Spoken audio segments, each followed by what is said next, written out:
We're here to present AB 131.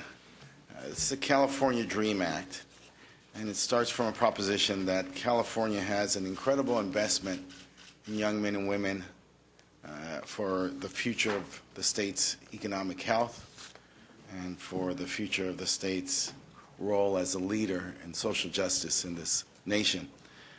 AB 131 is a bill that recognizes that in the year 2025, this economy of the eighth largest economy of the world is going to be missing 1 million people with Bachelor's of Arts degrees and Bachelor's of Science degrees.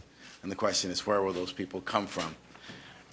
I suggest to you that part of where they'll come from is from this group, this community of students that are called DREAM students, AB 540 students who, as a matter of law, and I last time in presenting 130 articulated that law, its origins in the 14th, or in the Equal Rights Amendment, its basis beginning in California, in Mendez versus Westminster School District, 8 years before Brown versus the Board of Education.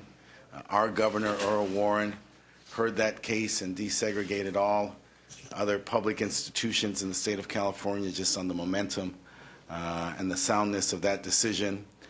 That decision, as I said, served as the basis for Brown versus Board of Education. And then, more specifically, on that point, we have Plyler v. Doe, a Texas case that stated that immigrant students, in fact, do have a right and that it's in the best interest of the state and the nation to make sure that we do not create a subclass of residents who would be destined to illiteracy and would be a burden on our social welfare programs. Subsequent to that, we had Proposition 187 here in the state of California, and all of us recall this tremendous stress and tension that that created for the state. We're fortunate that the Ninth Circuit Court, looking at Plyler, relying on Plyler, said that it was unconstitutional. And then most recently, the last time that I was here, we had the decision from the U.S. Supreme Court, and they decided that our AB 540 was legally sound and that they would not consider hearing a proposal to eliminate it. And then this morning, a case that was before a hearing officer in immigration, a new directive from the Obama administration that for these DREAM students that they should be considered the fact that they were brought here through no choice of their own, that they are in higher education, and that they have the prospects of becoming productive members, residents, and leaders of our community. And so we have a series of cases that establish as a matter of law that these students do in fact have rights. And so the question then before us is, since they do have rights, since we do admit them to our higher levels of education, since they have embraced our values, our culture, our language, then should we not then treat them equally and fairly as is consistent with all the previous decisions that have been laid out? And I say to you that the answer is a resounding yes. This bill will permit them to apply for Cal Grants.